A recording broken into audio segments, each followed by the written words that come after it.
Kita ingin ke ekonom Indef, Mas Bima. Mas Bima, apakah kira-kira besok dalam konferensi KTT G20 ini akan ada sebuah pembicaraan untuk mengatasi masalah resesi global? Yang kaitannya juga tentu ada dengan Indonesia. Mungkin apakah masuk akal jika dibicarakan soal kebijakan moneter dari Amerika Serikat ataupun juga kebijakan kenaikan suku bunga Amerika Serikat yang mungkin bisa dinego lah di situ sebagai sebuah kesepakatan begitu. Kemudian apakah mungkin ada isu-isu lain yang juga cukup menarik supaya bisa menangkal resesi yang bisa saja terjadi tahun depan? Ya, sebenarnya yang lebih urgent pembahasan belakangan ini di forum-forum G20 soal pangan ya. Termasuk yang Oktober kemarin di Washington, itu bagaimana koordinasi soal pangan. Ini tentu kena sekali ke Indonesia, karena kita pernah mengalami inflasi pangan double digit tuh ya, pada bulan Juli 2022 kemarin. Kemudian soal koordinasi pangan, berikutnya lagi obat yang ingin ditawarkan dan sangat relevan sekali sebenarnya soal pembukaan lapangan kerja. Dari apa? Dari transformasi digital, terutama digitalisasi UKM, dan UKM bisa berdagang lintas negara. Kemudian juga pembahasan soal metode pembayaran, sehingga produk UKM yang mengekspor itu pembayarannya pun juga dipermudah, perizinannya, fasilitasi perdagangannya, itu positif buat UKM kita. Kemudian ada lagi soal masalah energi hijau atau transisi energi. Ini kan diperkirakan membuka jutaan lapangan kerja baru di Indonesia kalau kita serius soal ini. Dan ini banyak disupport oleh negara-negara G20 lainnya. Nah, jadi ini salah satu obat pasca pandemi untuk konteks Indonesia. Ini bagaimana caranya kita dari segi ekosistem kendaraan listrik, kemudian juga transisi energi terbarukannya, ini harus disiapkan sumber daya manusianya. Jadi orang yang kebingungan nantinya kerja di sektor-sektor yang mengalami penurunan, harapannya bisa diserap nih ke sektor energi terbarukan. Ini akan booming nih pasca KTT G20. Tapi kalau soal kebijakan moneter, susah. Karena ada kepentingan nasional di negara-negara maju, at all cost atau dengan berbagai cara mengendalikan inflasi agar tetap rendah. Salah satunya dengan menaikkan suku bunga secara agresif. Baik. Kita nggak bisa kendalikan itu. Kemudian soal energi, Saudi Arabia, Rusia, Amerika punya stance yang berbeda-beda. Jadi mungkin ke depannya kita masih akan mengalami fluktuasi harga energi, terutama dari minyak mentah. Baik. Mas Bima, kita potong dulu ya, karena kita harus dengarkan dulu kumandang azan maghrib untuk wilayah DKI Jakarta dan sekitarnya. Berikut ini. Selamat menjalankan ibadah sholat maghrib bagi Anda yang berada di wilayah DKI Jakarta dan sekitarnya. Kita akan lanjutkan bertanya kepada Pak Haryadi Sukamdhani dari Apindo. Pak Haryadi, tadi Anda katakan B20 ini mendapatkan kesepakatan bersama. Ada 25 kesepakatan yang dikatakan. Apa saja kesepakatan ini? Apakah bisa kemudian bisa mencegah terjadi resesi begitu? Ya, jadi kalau secara umum ya garis besarnya itu ada tiga hal pokok yang disepakati, yaitu yang pertama adalah terkait dengan inovasi. Inovasi ini adalah menyangkut mengenai masalah digitalisasi ekonomi, menyangkut mengenai masalah bagaimana kita membuat dunia ini menjadi lebih efisien, kolaborasi di dalam riset dan sebagainya. Yang kedua adalah yang terkait dengan inklusif.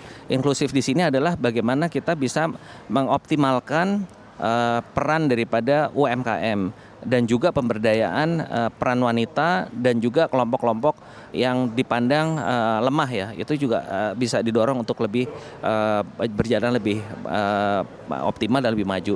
Nah, yang ketiga kolaborasi. Kolaborasi di sini adalah menyangkut bagaimana kita bisa membuat program bersama mengantisipasi kejadian krisis yang seperti kemarin, misalnya krisis dari pandemi, lalu juga kemungkinan terjadi krisis di bidang pangan dan sebagainya ya, termasuk juga kita mengantisipasi dari transisi energi, kolaborasi kita seperti apa. Nah, garis besarnya adalah seperti itu. Nah, kalau dikaitkan dengan resesi, kami berpandangannya bahwa kita khususnya Indonesia ya harusnya tidak terlalu harus khawatir ya tentang resesi.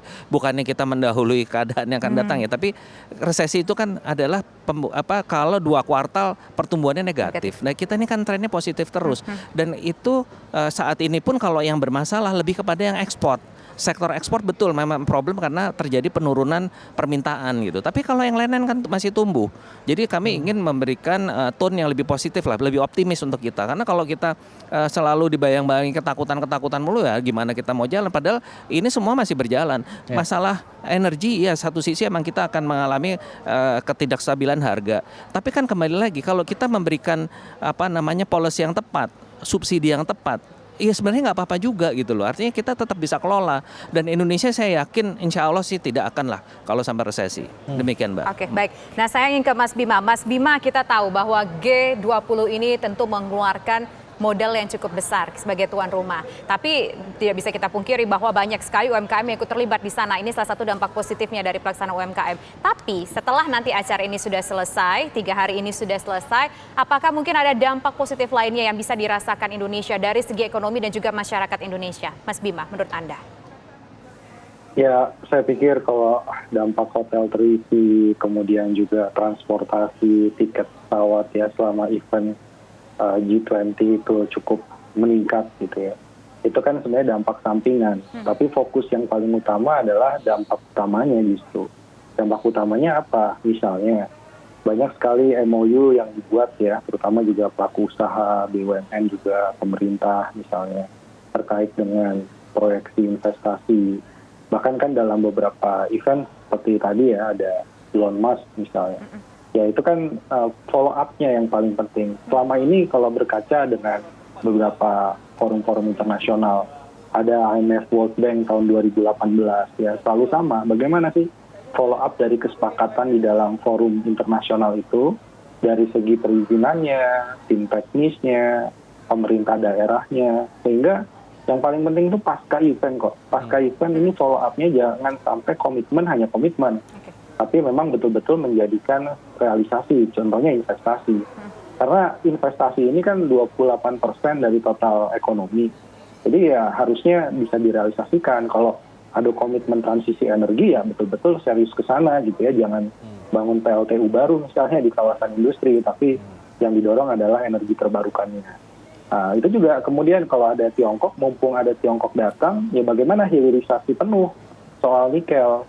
Ya, nikelnya jangan hanya setengah jadi dikirim ke Tiongkok, tapi dia juga buka pabrik mobil listrik, kemudian pabrik baterai, misalnya di kawasan industri yang disiapkan. Nah itu implikasinya ke UMKM dapat, kemudian ke tenaga kerja juga penyerapannya jauh lebih besar. Jadi saya mengajak bukan hanya pada saat event, karena pasti kalau namanya bikin acara, TV One juga bikin seminar, pasti dampaknya bisa dihitung nggak? Bisa. Berapa banyak restoran, berapa banyak hotel, convention hall, kemudian terisi. Tapi yang lebih penting dari forum setelah G20 adalah pasca. Ini bisa nggak Indonesia merealisasikan banyak sekali deal-deal tadi. Oke. Baik, itu harapannya. Semoga nanti menghasilkan sebuah kesepakatan dan kesepakatan tersebut tentunya bisa di-follow up lagi. Deal-dealnya bisa berjalan sampai dengan mendapatkan hasil yang maksimal dan kita harapkan. Baik, terima kasih Mas Bima Yudhistira selaku Ekonom Indef dan juga Pak Haryadi Sukamdhani, Ketua Umum Apindo. Selamat petang semuanya.